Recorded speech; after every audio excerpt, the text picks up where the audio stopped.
اللہم صلی علی محمد وعلی آل محمد کما صلیت علی ابراہیم وعلی آل ابراہیم انک حمید مجید اللہم بارک علی محمد وعلی آل محمد کما بارکت علی ابراہیم وعلی آل ابراہیم انک حمید مجید۔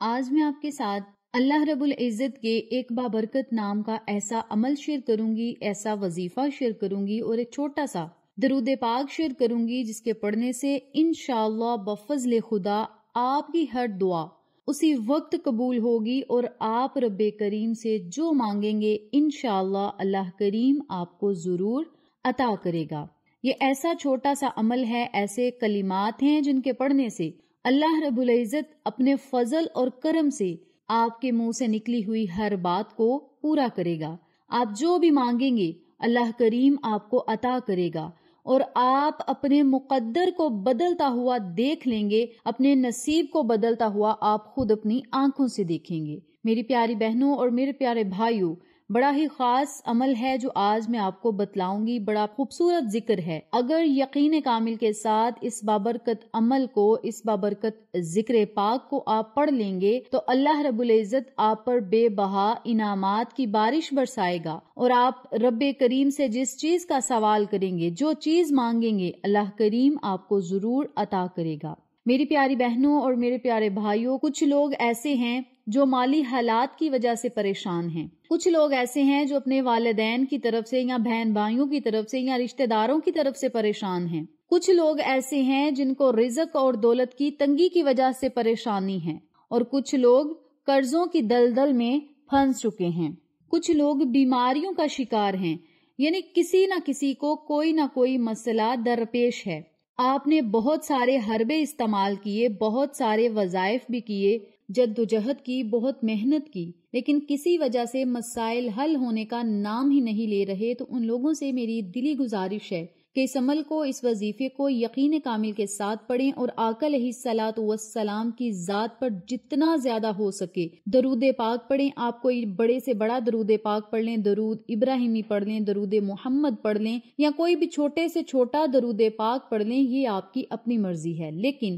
عمل میں جس طریقے سے بتاؤں گی اسی طریقے سے پڑھیں، کسی صورت بھی اس عمل کو نہ چھوڑیں۔ اللہ الصمد کے ساتھ ایک چھوٹا سا درود پاک ہے جسے آپ نے پڑھنا ہے، جس طریقہ کار سے بتلاؤں گی اسی طریقے سے پڑھیں، اور پھر دونوں ہاتھوں کو اٹھا کر رب کریم سے بھرپور مانگیں، دعائیں مانگیں، التجائیں کریں، رو رو کر مانگیں، گڑ گڑا کر مانگیں۔ اللہ رب العزت آپ کو ضرور عطا کرے گا، اور بے صبری سے کام نہیں لینا، صبر کے ساتھ رب کریم سے مانگیں۔ جتنا زیادہ آپ اللہ رب العزت سے مانگتے جائیں گے اللہ کریم آپ کو عطا کرے گا۔ آپ کی زندگی میں خوشحالیاں آئیں گی، غم ختم ہوں گے، غربت ختم ہوگی، امیری آئے گی، کبھی بھی آپ کو دکھ کا سامنا نہیں کرنا پڑے گا، اور نہ ہی کوئی چیز، کوئی انسان، کوئی بھی آپ کو نقصان نہیں پہنچائے گا۔ آپ رب کریم کی حفاظت میں رہیں گے۔ تو میری پیاری بہنوں اور میرے پیارے بھائیوں، اس بابرکت عمل کو، اس بابرکت تسبیح کو آپ نے پڑھنا کس طریقے سے ہے، اس بارے میں جاننے کے لیے میری آپ سے گزارش ہے کہ چینل کو سبسکرائب کر دیں، ویڈیو کو لائک کریں، شیئر کریں،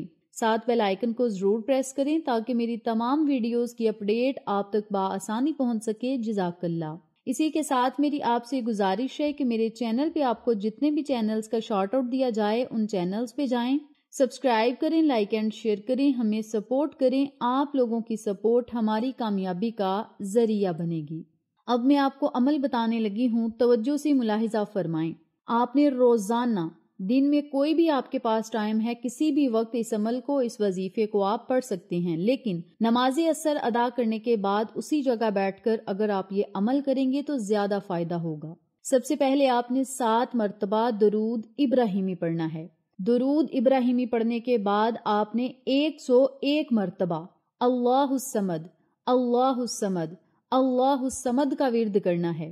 جب آپ 100 مرتبہ اللہ الصمد، اللہ الصمد کو پڑھ لیں تو پھر آپ نے صرف 33 مرتبہ ان کلمات کو پڑھنا ہے۔ اللہم صلی علی محمد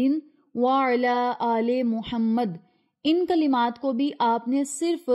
33 مرتبہ پڑھنا ہے۔ آخر میں پھر آپ نے 7 مرتبہ درود پاک پڑھنا ہے۔ درود پڑھنے کے بعد آپ نے اللہ رب العزت سے خوب دعائیں کرنی ہیں، التجائیں کرنی ہیں، اور پورے یقین کے ساتھ آپ نے رب کریم سے مانگنا ہے۔ اور دعا جب آپ نے مانگنی ہے اپنے خالی ہاتھوں کو اللہ رب العزت کی بارگاہ میں آپ نے اٹھانا ہے، یقین کامل کے ساتھ آپ نے رب کریم سے مانگنا ہے۔ اور جب دعا مانگ لیں تو پھر آپ نے آسمان کی طرف دیکھ کر 3 مرتبہ الحمدللہ الحمدللہ الحمدللہ کہہ کے اپنے دونوں ہاتھوں کو اپنے منہ پر پھیر لینا ہے، اور رب کریم کی مدد کے لیے پھر آپ نے اللہ رب العزت سے جو بھی دعا کرنی ہے وہ آپ کر سکتے ہیں۔ لیکن یاد رہے یقین کامل کے ساتھ جو بھی آپ عمل کریں گے اس میں آپ کو بہت زیادہ فائدہ ہوگا، آپ کے مسائل حل ہوں گے، دعائیں قبول ہوں گی۔ مسائل کوئی بھی ہو سکتے ہیں، کاروباری مسائل ہو سکتے ہیں، رزق کے، دولت کے، یا قرضوں سے آپ نجات چاہتے ہیں، یا غمگین ہیں، پریشان ہیں، خوشحالیاں چاہتے ہیں، کوئی بھی آپ کا مسئلہ ہے تو انشاءاللہ اس عمل کے پڑھتے ہی اللہ کریم آپ کی تمام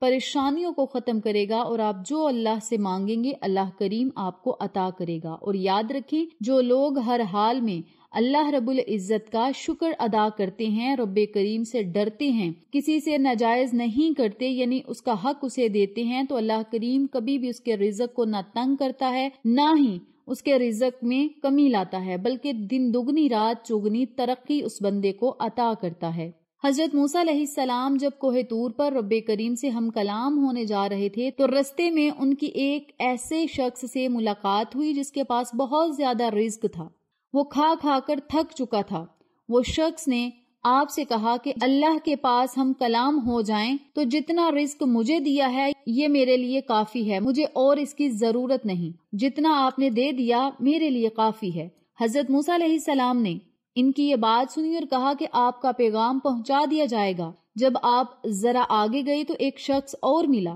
جس کے پاس پہننے کو کپڑے بھی نہیں تھے، اور وہ ریت میں اپنے جسم کو چھپا کر بیٹھا ہوا تھا۔ اس نے آپ سے کہا اے موسیٰ جب اللہ تعالیٰ کے پاس جاؤ تو اللہ سے پوچھنا مجھے کب رزق ملے گا، میں آپ کے سامنے ریت میں اپنے جسم کو چھپا کر بیٹھا ہوں، میرے پاس تو پہننے کے لیے کچھ بھی نہیں۔ حضرت موسیٰ علیہ السلام نے ان کی بات سنی اور کہا آپ کا پیغام اللہ تعالیٰ کے پاس پہنچا دیا جائے گا۔ حضرت موسیٰ علیہ السلام سے جب رب کریم ہم کلام ہوئے تو آپ نے دونوں کے سوال اللہ تعالیٰ سے بیان کیے۔ ایک جس کے پاس اتنا رزق تھا وہ تھک چکا تھا اور کہہ رہا تھا کہ اللہ سے کہنا کہ اب بس کر دے، اور دوسرا وہ جس کے پاس پہننے کے لیے کچھ نہیں تھا اور ریت میں اپنے جسم کو چھپائے بیٹھا تھا۔ اللہ تعالیٰ نے جواب میں فرمایا موسیٰ جس کے پاس بہت زیادہ رزق ہے اسے کہنا کہ شکر کرنا چھوڑ دے، وہ شکر کرتا جاتا ہے اور میں اسے اور زیادہ دیتا ہوں، اور دوسرے سے کہنا کہ شکر ادا کرنا شروع کر دے تو میں اسے اور زیادہ عطا کروں گا۔ اس بات سے ثابت ہو گیا کہ شکر ادا کرنے سے اللہ کریم اور زیادہ عطا کرتا ہے، اور شکر کرنے والی زبان جس بندے کے پاس ہے اسے کسی چیز کی کوئی کمی نہیں اور نہ ہی کسی چیز کا کوئی گھاٹا ہے۔ تو آپ سب سے گزارش ہے کہ ہر حال میں اللہ رب العزت کا ذکر کیا کریں، شکر کیا کریں، رب کریم سے جب بھی مانگے جس حال میں مانگے اللہ کا شکر ادا کریں۔ شکر ادا کرنے پر ہی رب کریم آپ کو عطا کرے گا اور بہت زیادہ عطا کرے گا۔ تو میری پیاری بہنوں اور میرے پیارے بھائیوں، نمبر 1 پہ آپ رب کریم کا شکر ادا کیا کریں، نمبر 2 پہ اس عمل کو، اس وظیفے کو، اس تسبیح کو آپ پکڑ لیں، تھام لیں، یقین کامل کے ساتھ رب کریم کو پکاریں، اللہ کریم آپ کی صداؤں کو ضرور سنے گا انشاءاللہ۔ پھر کسی نئے وظیفے یا اچھی معلومات کے ساتھ آپ کی خدمت میں حاضر ہوں گے، تب تک کے لیے اجازت دیں۔ السلام علیکم ورحمۃ اللہ وبرکاتہ۔